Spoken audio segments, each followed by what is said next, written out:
My name is Monica Wise, WISE, Las Vegas, Nevada.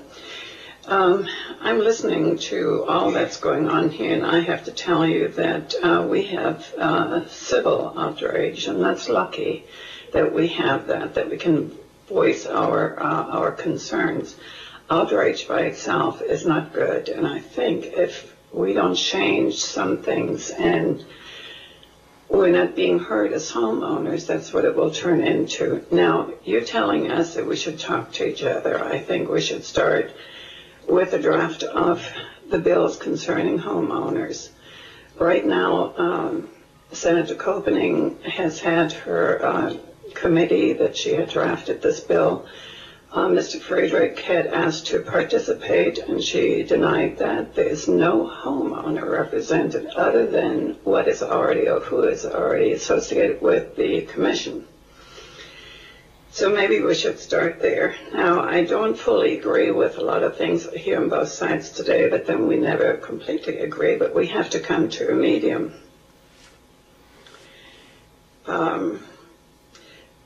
The language, to my understanding here, is pretty nebulous. It says the division may provide, and then it says on page 55, line 20, on page 15, line 22, the commission approves the payment.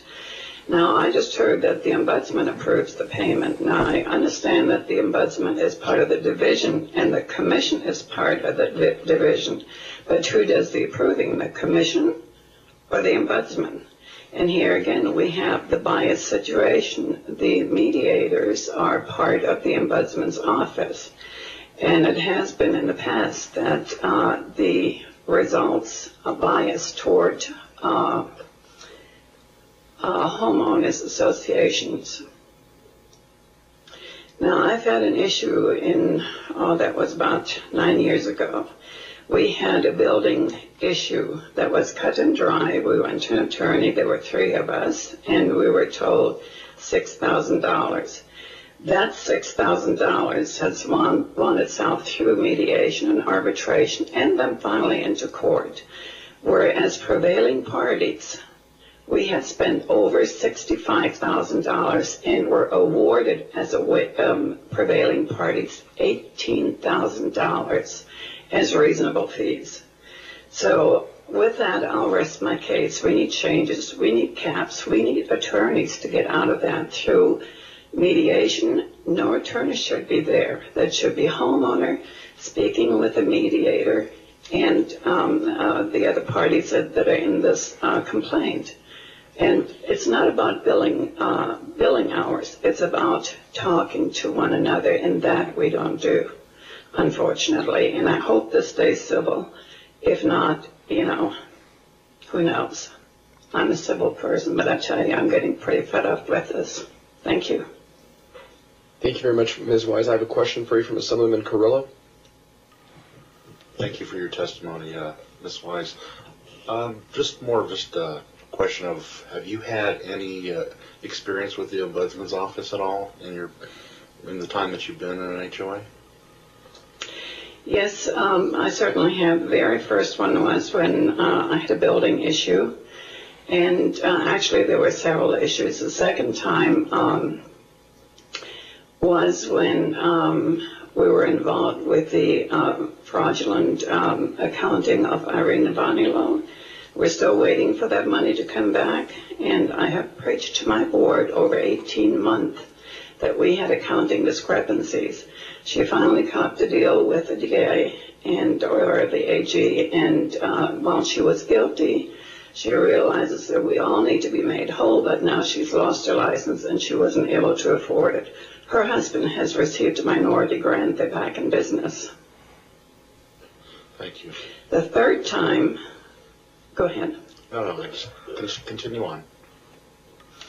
The third time I launched a complaint, and no, actually that was the second time. The third time was when I heard the plea deal.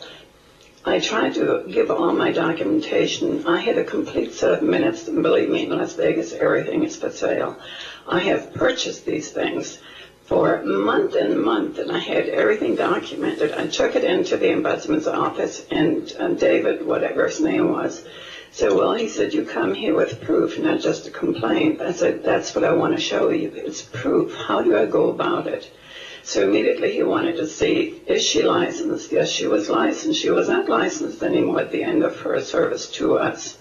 Now, in addition to this, I tried to give all my stuff to Cheryl, who was the investigating person of the Ombudsman's office into this fraudulent action, and that was finally uncovered.